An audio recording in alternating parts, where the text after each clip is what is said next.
Welcome. You're listening to Behind the Home Build, a podcast dedicated to all things home building. Whether you're a home builder, home buyer, or something in between, we're here to connect you with the industry experts. My name is Danny Langerman, CEO and mortgage loan originator. With me is my son Riley Langerman, mortgage loan originator. Welcome to Behind the Home Build podcast. Just wanted to say thanks for coming in. So today our guests are from Divergent Custom Homes, and we have two co-founders,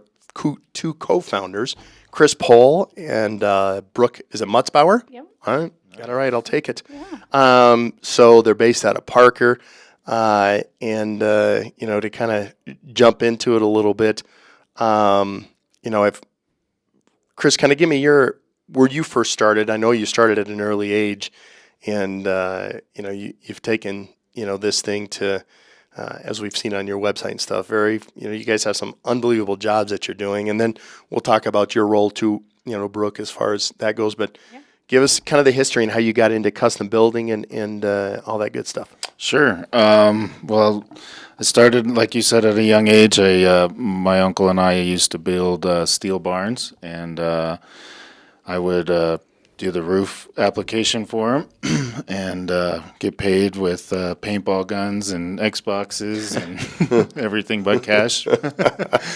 And then I also helped my grandma with, big landscaping projects that she had in her custom home over in Black Forest. And then in high school, I worked my way into decks and fencing and did that during school.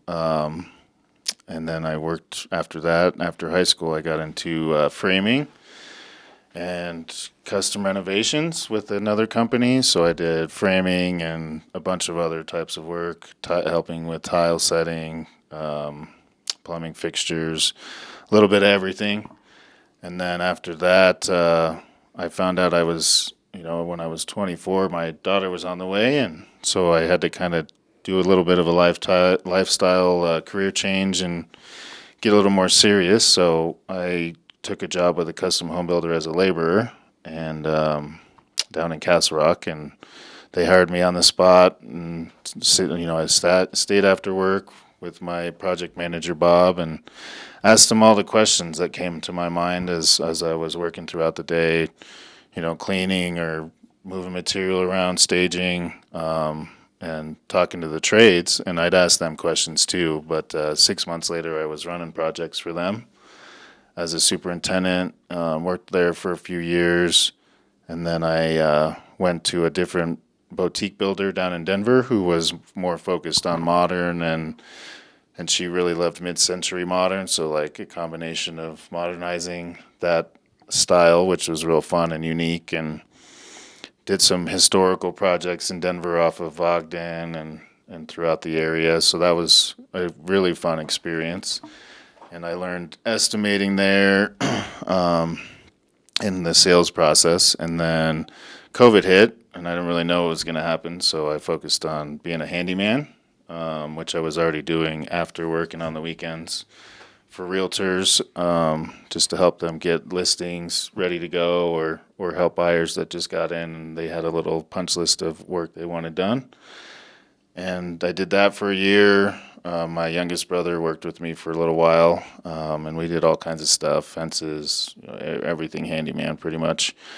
And then I got asked by my friend Mark to go be a manager for him as a superintendent on a consulting contract and manage some of his projects up in Surrey Ridge and Greenwood Village. And then Brooke's company that she used to work for, they asked me to come work for them and offered me, I couldn't refuse it, so I went and worked for them for a little bit and, really dialed in the client experience. And, in that position, you get a lot of, you kind of become like a third party relationship manager between the clients and the builders, and so they vent to you, and you've got to play both sides, strategically. So it's a complicated process. A lot of people, there's emotions, there's surprises, there's budgets and scheduling changing all the time. So learned how to juggle all that, and then we took all the best aspects of those companies and put them into our business, Divergent Homes. And our brand is really focused on helping those people, all of our clients, people who've had, hired contractors that weren't really qualified and walked off or took their money and ran. Those are our main clients in our first year. And, we still run into that. Now we're helping people with insurance claims. We have 3 projects right now. One's fire, 2 are fire projects. One is water damage that's caused and resulted in mold. And so there's a little more complicated as well because the insurance company's involved, and the cost of construction varies and changes and increases pretty much every year. And so that's my background, and I focus in our company. I focus on field management. I like to be involved in client relations and sales. So those are my main roles right now. Like good. And then, so Brooke, obviously your role is a different role, Yes. more or less on the design. I do help with design. If a client doesn't have a designer involved, then I'll step in and help with selections and manage that side of it if they just need a little bit of design help. I'm not an actual designer, but I do have design experience and did some schooling for design as well. But my main background is business. So I do the systems and operations on the business side. I do step into the field. I love being in the field and the interaction with clients and trade partners. But yeah, I'm on the business side. So, and then how did you go from, what you're doing now? Where did that come from? So my main background is automotive and business management. And when COVID hit, the company that I was running went out of business. So I was approached and asked to be a co-owner of a building company. So did that and then hired Chris, and that company started to just kind of fall apart a little bit. So we started our own company.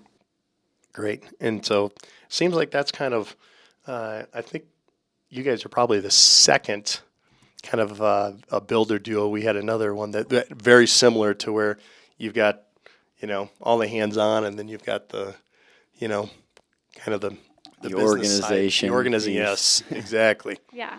Exactly. Which An important piece that it a lot is. of contractors don't have that skill. That's not their strong Right. suit. So it's an area that a lot of contractors struggle in. Yeah. No, it sounds like it's definitely a good partnership that way. Yeah, I don't like to sit in the office. I can't do it every day, all Yeah. day. I can do it when I have to, but Yeah. I'd like to be in the field and seeing progress and Yeah. helping the guys move every project we can forward. So It makes sense. And actually, you brought something up. I'd be interested to hear on this. So when you get a call from a homeowner that's like, hey, and when you started saying this, I'm like, how do you overcome? I paid someone to come out to do a job. They didn't do it. They took my money. So what's your approach? How are you guys approaching these people? Because I know it's a very sensitive, number one, now they got to trust you. right. Like you're like, okay, I'm not going to do that. Well, you got to trust that. And then number two, I've already paid someone. Now I got to pay someone else again. How do you approach a homeowner in that type of situation? Well, we have a pretty transparent pricing model, and so in general, we do cost plus and value engineering, so we can come together, put the numbers together, and then based on what has already been done by other, people. I don't know if some of them aren't probably even licensed or true contractors. They might be more of a handyman.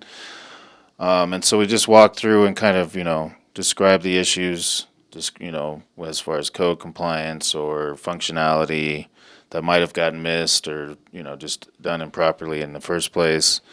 We'll put together their budget and say, this is what it would come in at, if we did the whole project, here's this section of what is completed, and then if there are needed repairs of that work, then here's what we need to do to bring it up to code. And then, then going back to them and just value engineering, which, is one of my favorite terms. But, we'll go walk through line by line and make recommendations on where they can save money or spend less money to kind of offset some of the costs that they've already lost. We haven't had a whole lot of success or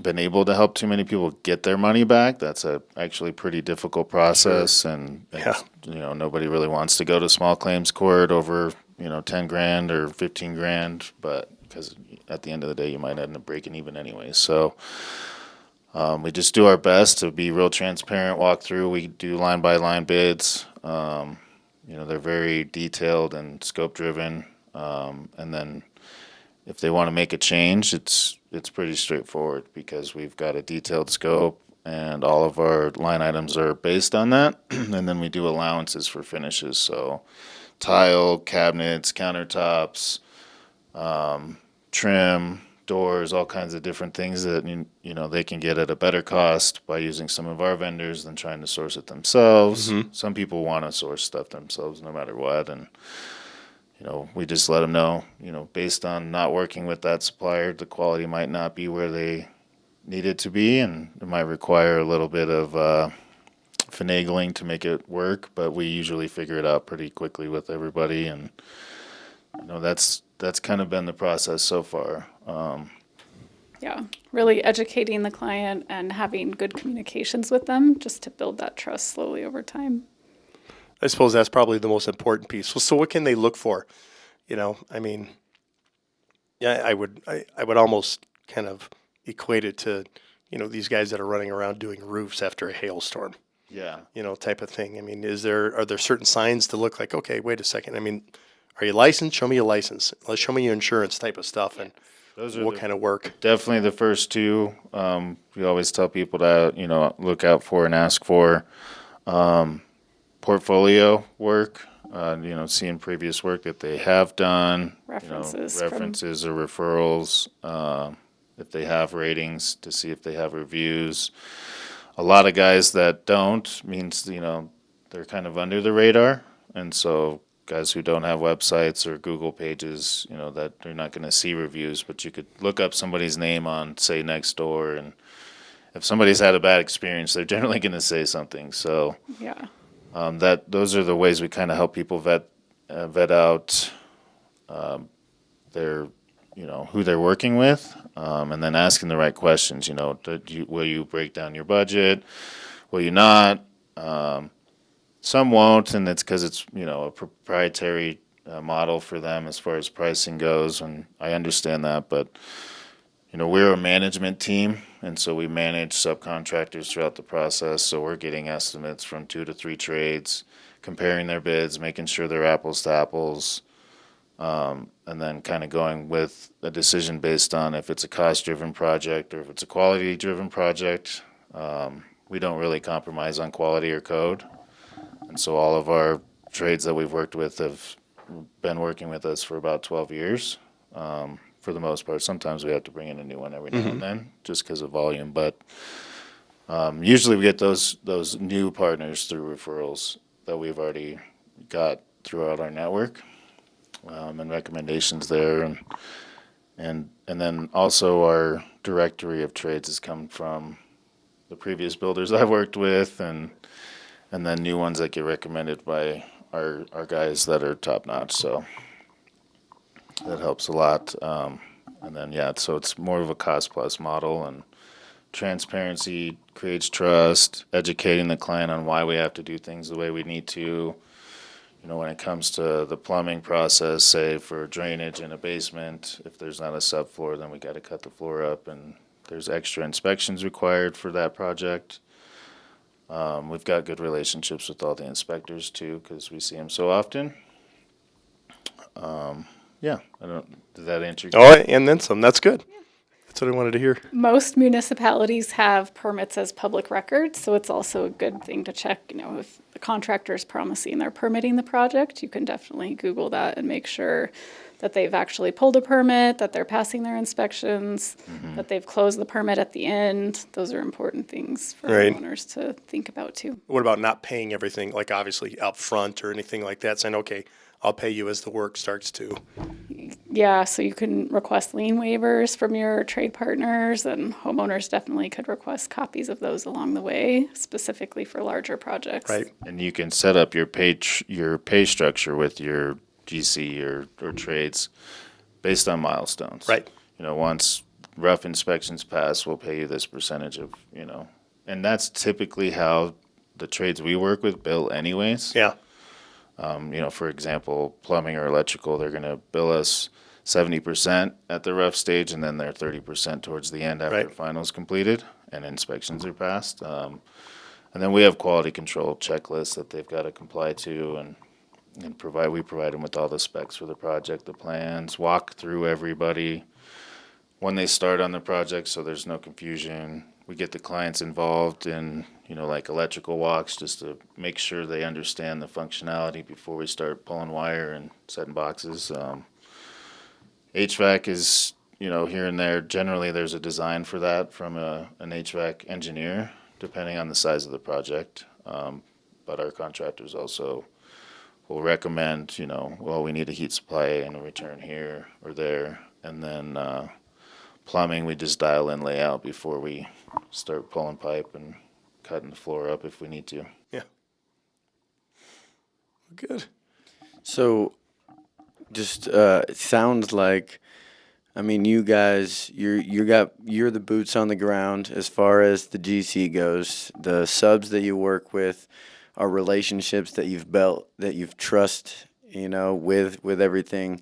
But how big is your guys' team, right? It sounds like it's just kind of you guys and, you're the point of contact. And if I'm a homeowner, that's what I want, is kind of that smaller company that's more hands-on.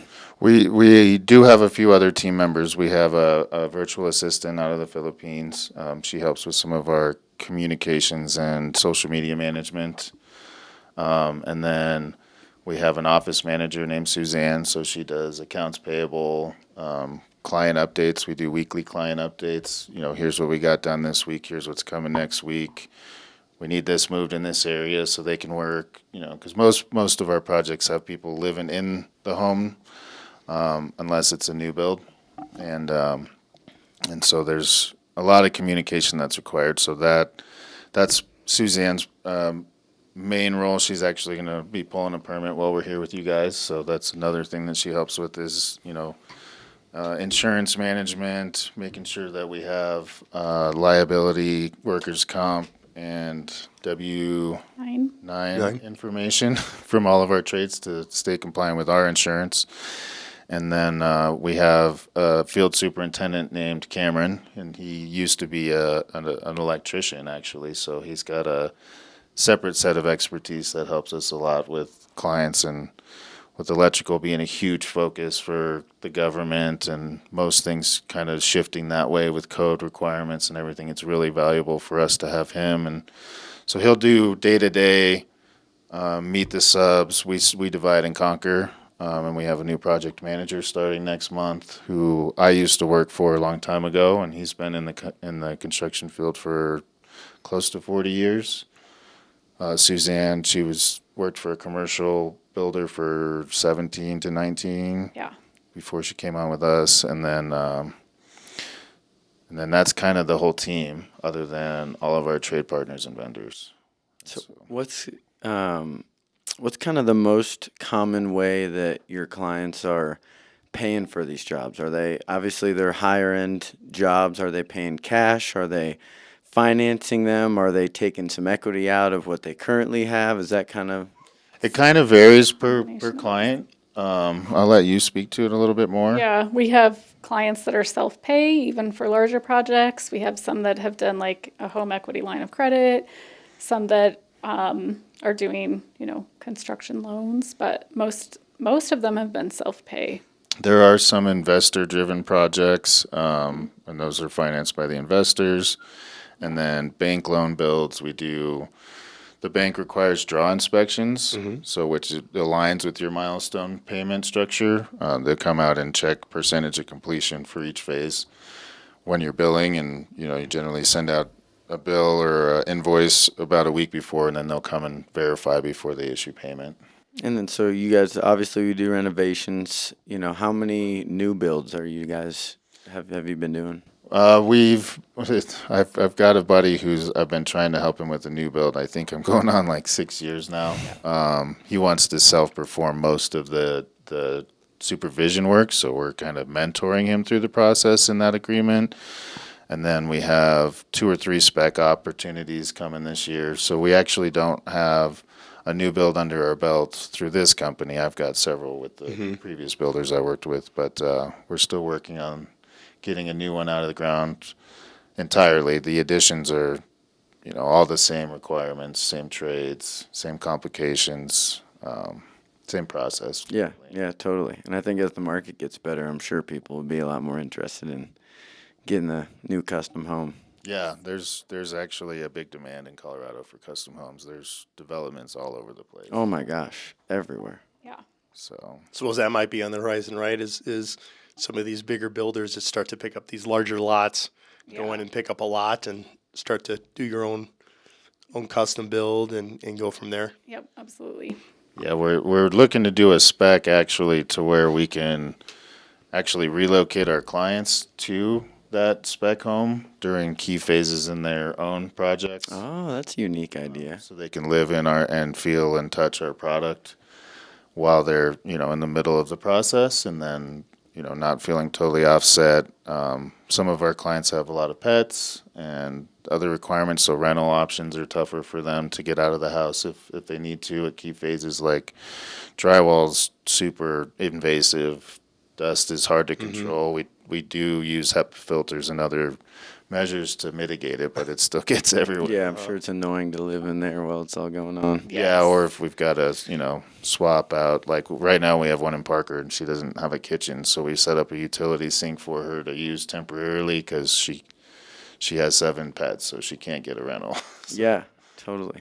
Dang. There are other options too. There's remote kitchens that you can get that they can come drop, and it's pretty much a fully functional kitchen, Yeah. less the, like a Interesting. full gas range or something, but. Yeah. Yeah, for being in business only 3 years and stuff, number one, you guys are obviously well organized. But number two, I haven't heard of some like these ideas before. Yeah, that's super unique. Yeah, Yeah. that's pretty cool. Kind of on another note, I'm curious to ask about, you said you're dealing with some clients who are going through insurance because maybe they had a house burned down or flooding and mold, kind of like you said. Is that pretty common for you to deal with those kind of clients? And, does it push the timeline a ton back because insurance is obviously way complicated nowadays? Yeah. Yeah, it's a longer process. It's a little newer. We've done a couple insurance claims and rebuilds for people, but those are smaller scale. The ones that we're working on now are one of them is a total loss. So it's got down to studs and rebuilding a portion of the house, and then same with the other firehouse. They already gutted it down to studs, and we're still working through with insurance on whether the ductwork can be cleaned and saved, which 90% of the time that's probably not possible if the furnace is compromised and still functioning properly. And so we have to have, like today we have an inspection for the ductwork, all the soot and impact on that, and then moisture. It's very complicated. The insurance bidding process is a little more unique. Which aligns with the way that we price because it's line by line. They limit your profit and your overhead. Generally, it's about 20%, and that's generally what we charge anyways. So it works really well that way for us to bid out. So we're quick on that side. We also have a 360 LiDAR camera, which most people are familiar with the Matterport product, which you'll see for real estate walkthroughs virtually. We use that during our befores and during the project. So before we drywall, we go in and shoot a 360 scan of the house, and so you can see all the infrastructure. For warranty reasons, it's great. If there's a problem, I see like there's a bubble in my ceiling. It seems like something's leaking. We can go pull that old file up and say, oh, well, yeah, there's a pipe right here. Looks like it got hit by, the screw that you guys hung the picture with, or, whatever, Yeah. whatever it might be. No doubt. And then we do the 360 LiDAR scan at the end for and after, too. So we provide those to our clients throughout the process, so they have it, if for some reason they don't call us first. So Yeah, I think that's pretty common. A lot of people maybe think the issue's going to go away without anything, you know, and then they realize it's too late. I have a buddy who's a plumber, so he's got plenty of those stories. Yeah. I bet. So, next question actually kind of interests me and stuff too. Is it one thing that you guys bring into your business is AI? Yeah. I'm definitely interested in hearing about kind of what makes AI more. How's it making your business more efficient? What's it doing to help with it? And even to help customers as well. Yeah.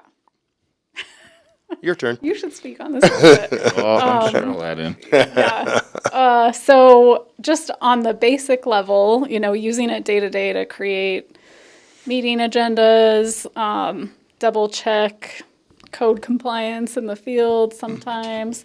Obviously, you have to have enough knowledge to understand and see if it's giving you accurate information or not. But yeah, we use it on a daily basis, everything from just operations all the way into real technical things. We have patents that are pending and future AI building technology companies that we have already gotten started. So getting ready to launch some of those technologies as well in order to help everybody from DIY homeowners to building municipalities and other contractors as well. Is your patents for your company? Yeah. Oh, really? Yeah, we filed some provisional patents on a couple different AI models that we're building out. Yeah. One is permit related. Another one is for DIY. Kind of if your budget's not where it needs to be and you want to try to manage a project yourself, kind of helping you do that without missing anything or stepping into a puddle that you don't want to be in. It'll guide them through helping people find contractors, just like we discussed in the beginning, and then understanding code, preparing for inspections, knowing what to look for, and then we'll also be using that same technology to help train our team members, and then if other GCs wanted to use it to train their team. And then the last one helps with inspections. So all of those are kind of unified technologies, but they're 3 separate products we're building. Mm-hmm. And then, 3 separate patents? yeah. Oh, really? Okay. Yep. And so we're hoping to get those, officially patented next year. We're in the middle of that process, which is with the provisional, you get the first year, and then if they approve your patent at the end of it, then they issue the full patent for Right. you. So then you'll have full protection from there for a while. I think it's 7 to 10 years. I don't know if it's varied at all much on that, but so we have those in place. We have AI integration for other trade partners, plumbers, electricians, all the framers, whoever else may want a little more automation on the backside, because like Brooke had mentioned, a lot of guys are really good at what they do, but not necessarily good at business. So this will kind of help them keep their books tight and tidy, and their schedules running, having a CRM that's built for them to use specifically with their company, pricing models, scheduling. Yeah. So we already use all that in our company too. So So you're using these already? yeah. That's awesome. Yeah. Good for you guys. Yeah. Kind of way to think outside the box and to, hopefully get another, obviously, revenue generator going within your company. Yeah, the one that I'm pretty excited about is we have a plan review one, so it does plan review in 60 seconds. Oh, it does. Yeah, versus we just took 8-9 months to pull a permit in Denver, and it was because of plan review. So that's 8-9 months is quick in Denver. That was. I mean, pretty you could probably standard. do it quicker, but it's just pretty common to hear that in Denver they'll say 5 to 6 weeks on the website. But if the architect and the GC and the homeowners are not all aligned and the plans aren't getting updated all at the same time, it can cause some delays there. So Gotcha. Yeah. And one thing you guys, in a conversation we were talking about, I thought was pretty fascinating too. So different municipalities are their permits are going to be a lot quicker than others. Douglas County, you said, was a lot quicker than what Denver or Boulder is, or that kind of thing. yep. Yeah. So that's something obviously to take that your client's got to take into consideration as well. Yeah, so one that, for a new build, telling a client, we can build it in, 10 to 14 months, depending on the size, or, even faster than that, depending on, if decisions are made. But there's also anywhere from 6 to 12 months up front of getting ready and pulling the permit and putting together the plans. And we have a couple architects and architectural designers we work with and engineers to streamline that process in our pre-construction package. And so it's basically a handoff, and whether they want to work with us or not, they're ready to go get a permit. And so that process can sometimes take longer than the actual project. Yeah, right. So Right. actually, the one I was referring to that took eight months, our schedule for the actual work is 6 months. So Okay. So it's 8 months for the permit, another 6 months in for the work after that. yep, yeah. So it's a long road, and that's why your communication's got to be on point, and you got to be ready to help the client make decisions and understand what the decision they're making is and how it impacts the rest of their project and their permitting process. Yeah. Right. So 8 months in Denver, what would you say the average permit time is in, say, Douglas County? Probably, for a basic remodel, you can get one same day.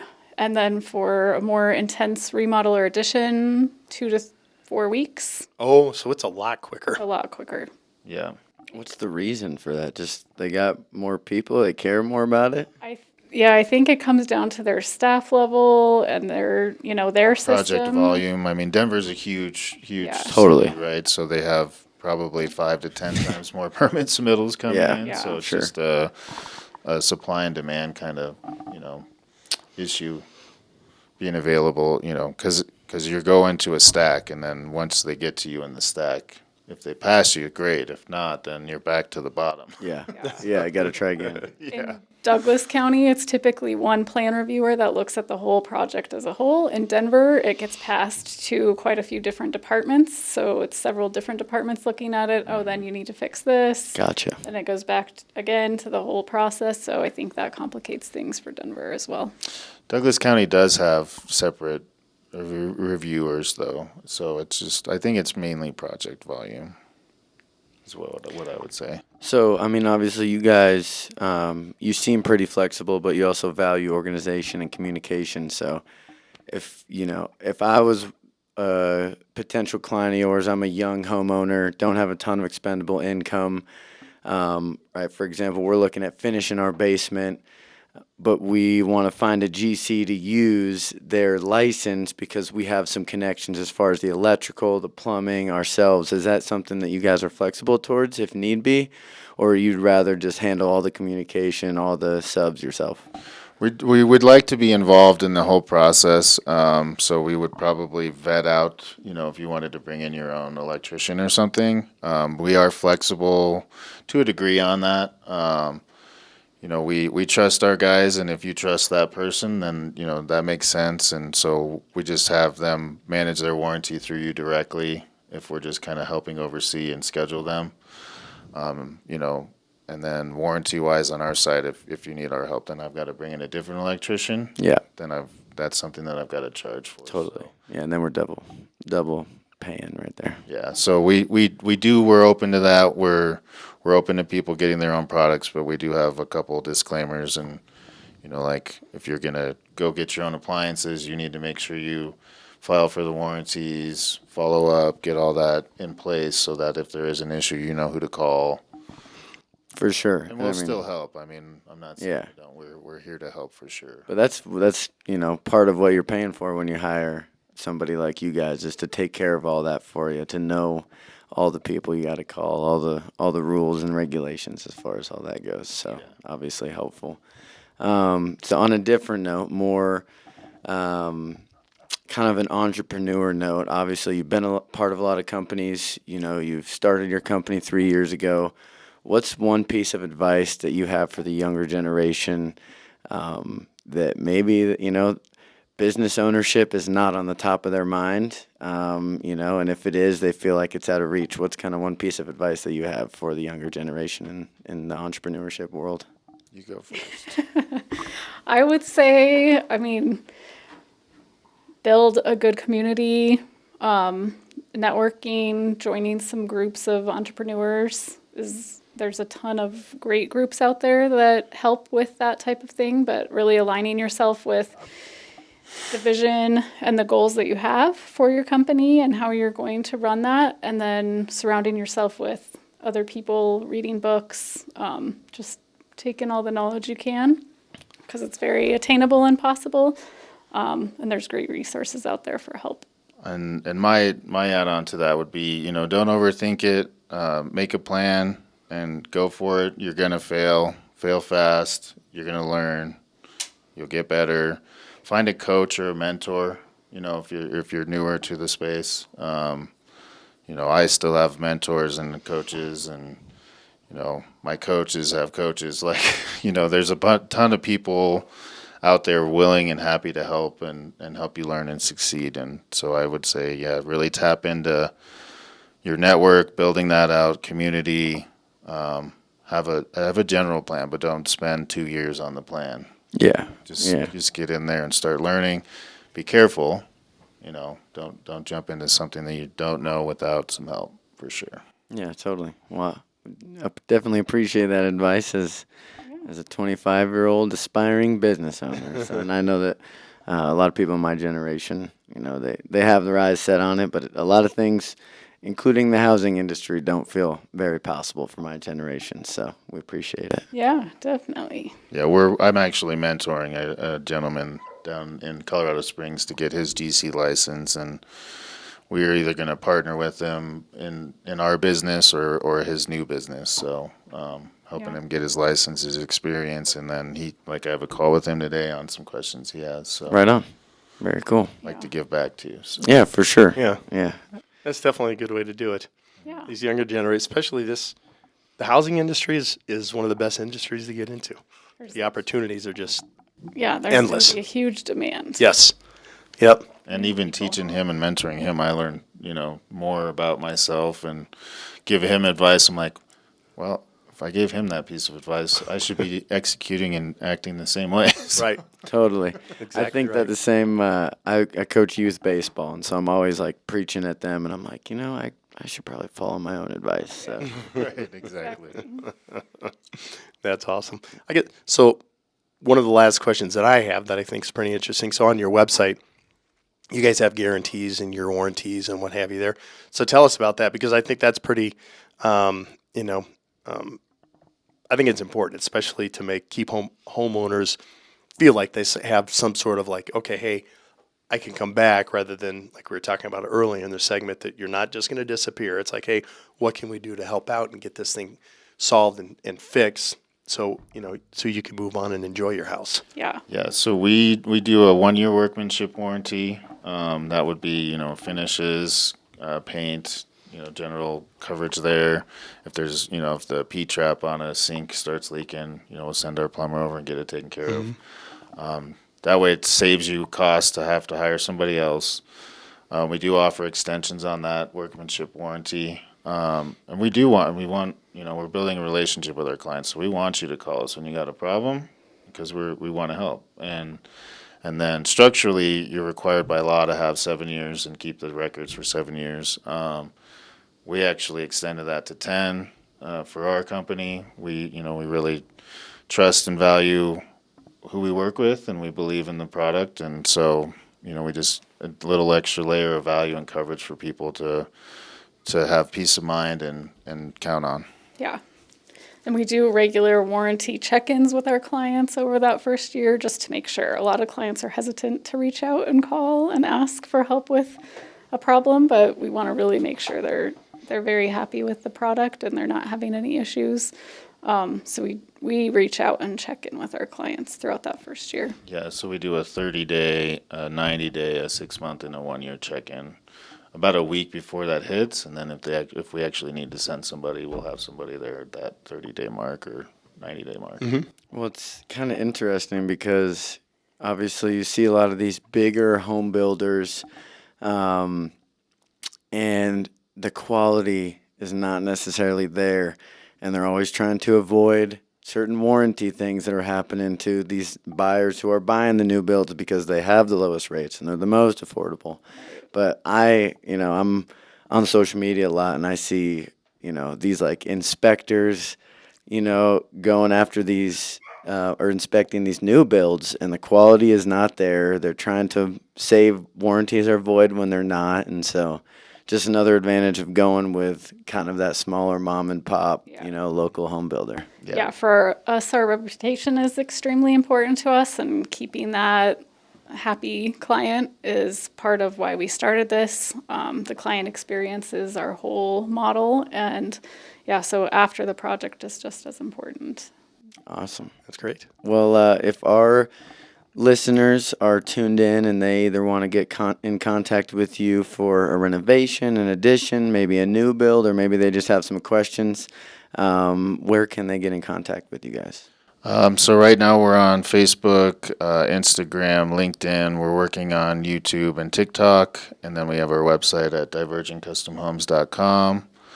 I don't have the number memorized because it's an 800 number that goes to all of us, so you'll get somebody on the phone if you call. So I'll throw it on there. I'll look it up and throw it on there. And then do you have an email that they can get to you? Yeah, mine is Chris at divergentcustomhomes.com. That's CHRIS, not the KRAS. Yeah, and mine's Brooke, BROOKE, at divergentcustomhomes.com.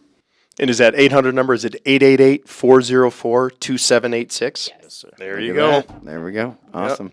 Well, thank you guys for joining. Thanks so much. Yeah, thanks for coming in. This was great. Thanks You guys for are having us. Thank you for tuning in to this week's episode of Behind the Home Build, the podcast for all things home building. He's Danny, and I'm Riley. And if you're interested in learning more from experts in the home building community, we're on Spotify, YouTube, Apple Podcast, and a few others, all at Behind the Home Build Podcast. And if you have any questions at all, make sure to send them our way on Instagram, LinkedIn, or Facebook at Behind the Home Build Podcast.